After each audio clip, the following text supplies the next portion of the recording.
Olá pessoal! Hoje no Livre Leitura tem um livro muito especial para comentar com vocês essa leitura que eu fiz e que realmente assim me impactou, realmente foi uma grande surpresa, porque embora o título leve, uma impressão que seja sobre espiritualidade, não é um livro religioso, foi escrito por um filósofo, mas eu peço a você que, por favor, fique, porque eu vou falar de maneira simples, não é uma aula de filosofia e com certeza você vai se surpreender e sim, tem coisas que eu vou levar, para a nossa visão católica das coisas e você vai gostar desse filósofo tanto quanto eu.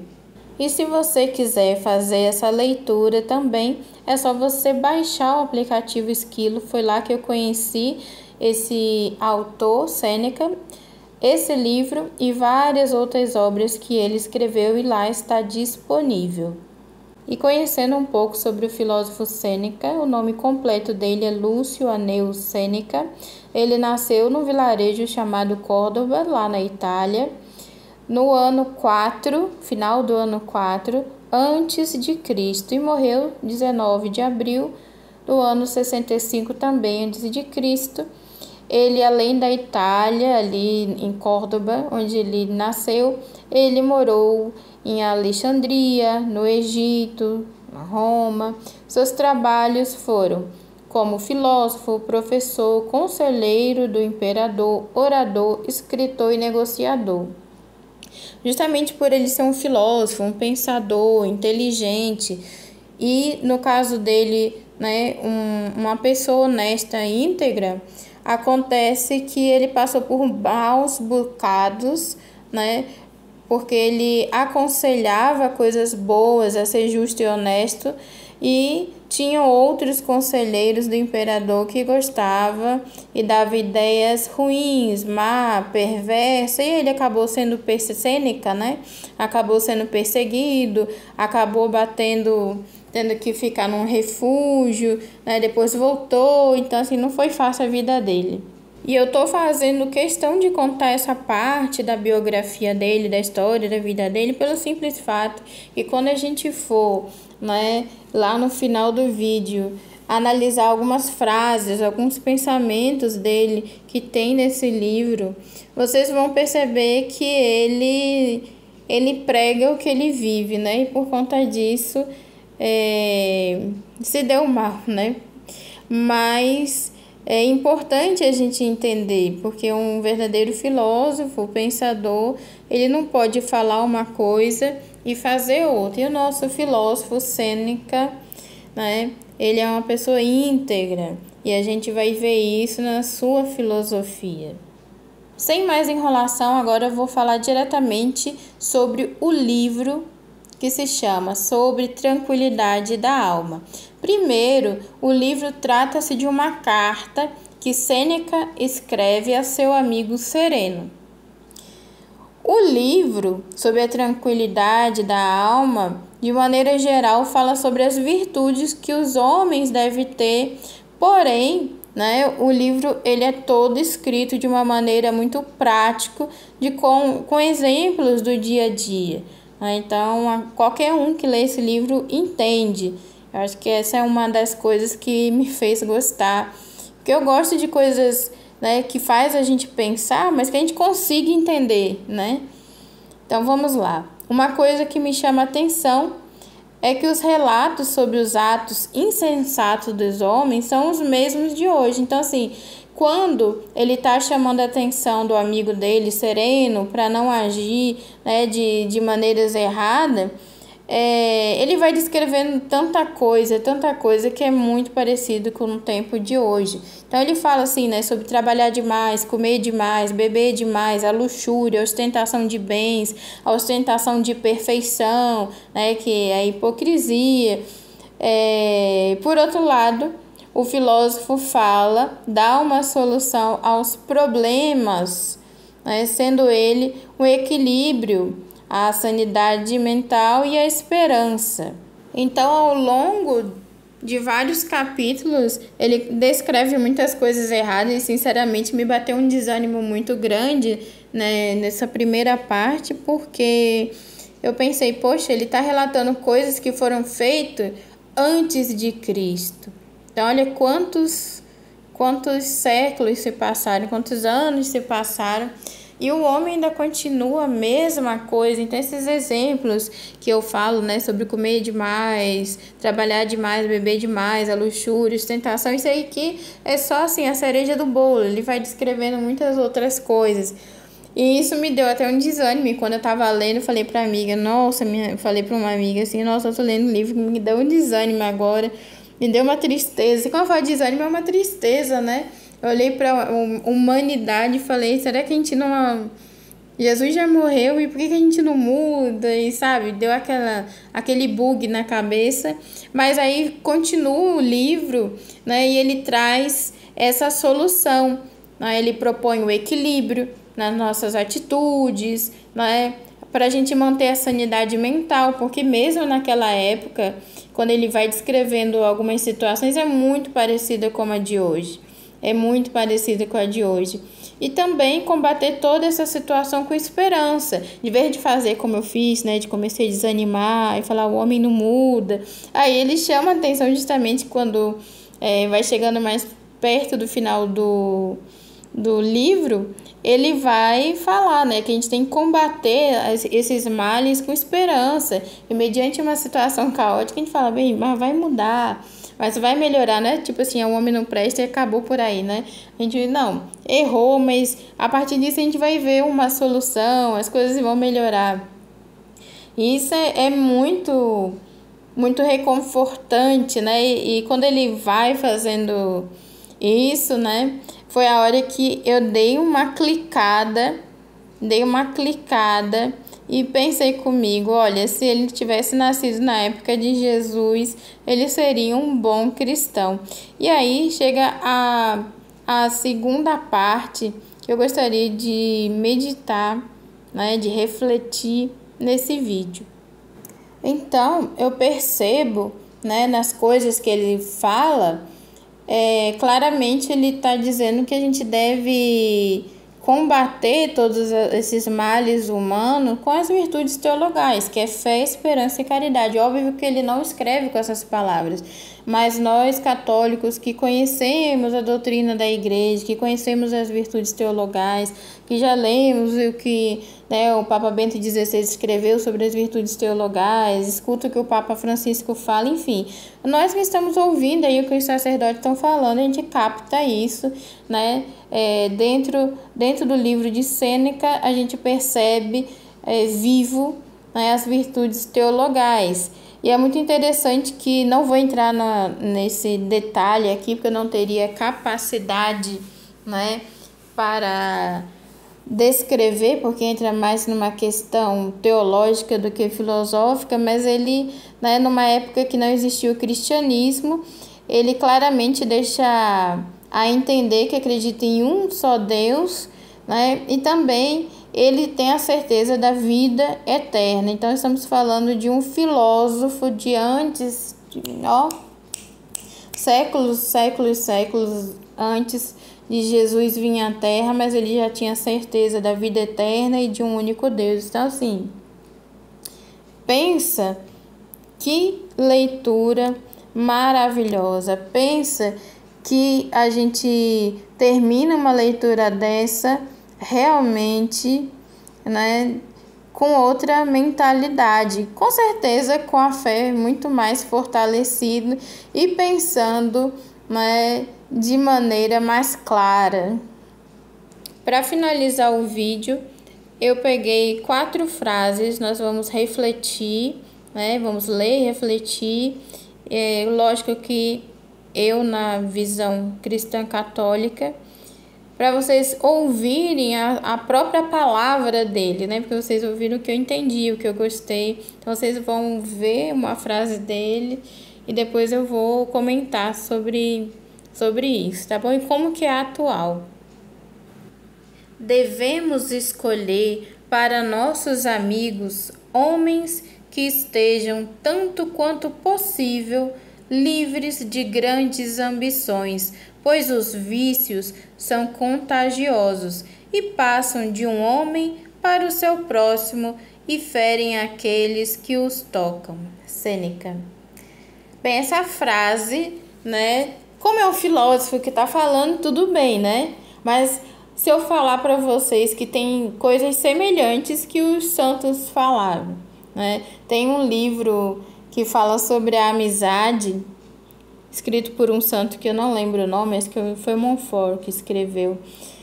E ele simplesmente ele fala assim, olha, se alguém não tem a mesma intuição que a sua, né, a mesma intenção que a sua, de ser católico, de viver o melhor possível, etc e tal, então não seja amigo. Então é muito radical quando a gente escuta isso, né, nossa, mas esses santos, mas é porque naquela época, aí você escuta um filósofo falando de uma época antes de Cristo, dizendo, olha, quando você for ter amigos, tome cuidado, porque alguns vão te levar à perdição. E essa questão de vícios vai de A a Z. Por exemplo, uma pessoa que quer parar de beber, ela acaba deixando os amigos, porque se ela tem aquele ciclo de amizade que vai sempre para as festas, vai sempre beber, essa pessoa não vai conseguir nunca se controlar, porque está num ambiente que propício para ela cair. Então, nesse sentido, a pessoa acaba caindo ou tem que mudar de amizade, né? Uma outra coisa também é se você convive com alguém que fala palavrão, se você convive com alguém que sempre está falando impureza, por mais que você combata seu pensamento, essas coisas entram na sua cabeça e quando você percebe que está falando palavrão, quando você percebe que está tendo pensamentos obscenos, porque né, o convívio da pessoa faz você cair, faz você se dar mal. É exatamente isso que o filósofo já dizia há muito tempo atrás e que a igreja diz hoje, e ela é chamada, né, a igreja é chamada de intolerante, somos chamados de intolerante, né, de radicais, quando a gente prega viver, né, uma verdade nesse estilo, né, para a gente não cair. Embora ele possa continuar leal e amigável para contigo, a paz de espírito de alguém é destruída por um companheiro cuja alma está azeda e que encontra cada incidente como um gemido. Sêneca. Então, assim, né? Vamos trazer para o português de hoje. Ele está falando claramente aqui de uma pessoa tóxica. Santa Teresa d'Ávila vai falar da murmuração.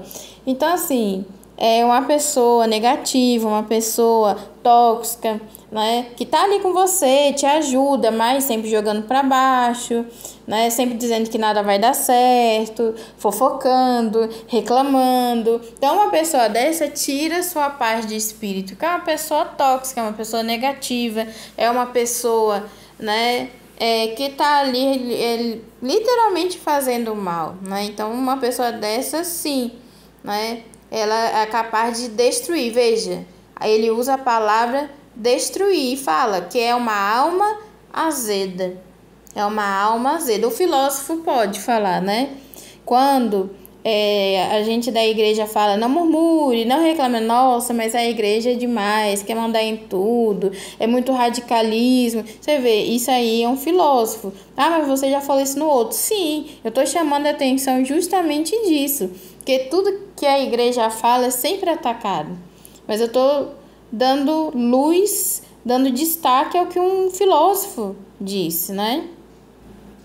É melhor ser desprezado por sua honestidade do que carregar o fardo da hipocrisia incessante.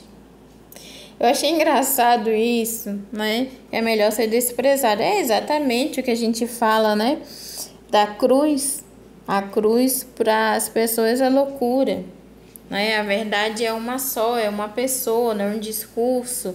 Lógico que Sêneca, ele não conheceu Jesus, né? Não era da era dele, não era da época dele, mas nós podemos trazer sim isso para o dia de hoje. E me faz refletir assim, o que o Sêneca diria se ele chegasse aqui e visse essa loucura, onde as pessoas elas faltam tanta com a honestidade, né? Honestidade intelectual, honestidade de tudo, que elas acreditam que elas podem dormir e acordar e dizer: hoje eu sou um elefante, amanhã eu sou um cachorro, né? Como a gente está vendo aí acontecer, né? A pessoa acha que é uma coisa, acha que é outra. Vocês sabem, né? Que tem pessoas na Europa, nos Estados Unidos, que não fala mais, que só late, que só mia, porque se identifica como um gato, porque se identifica como um cachorro. É a loucura total, né? Eu imagino Sêneca chegando aqui no século, o famoso século XXI, toda a tecnologia e as pessoas, né, burramente desevoluindo, né? As pessoas burramente pensando, porque eles não precisam nem pensar, que a pessoa achar que é um gato é sem comentários. E a cereja do bolo eu deixei para o final. Essa é a última frase do Sêneca para a gente meditar, refletir. Ele diz assim: não devemos forçar as colheitas dos campos férteis, porque um curso ininterrupto de colheitas abundante logo esgotará sua fertilidade. E assim também a vitalidade de nossas mentes será destruída pelo trabalho incessante, mas elas recuperarão suas forças após um curto período de descanso e alívio, pois a labuta contínua produz uma espécie de entorpecimento e indolência. Então vamos aqui por parte, né? Não devemos forçar as colheitas dos campos férteis. Gente, nos dias de hoje, né?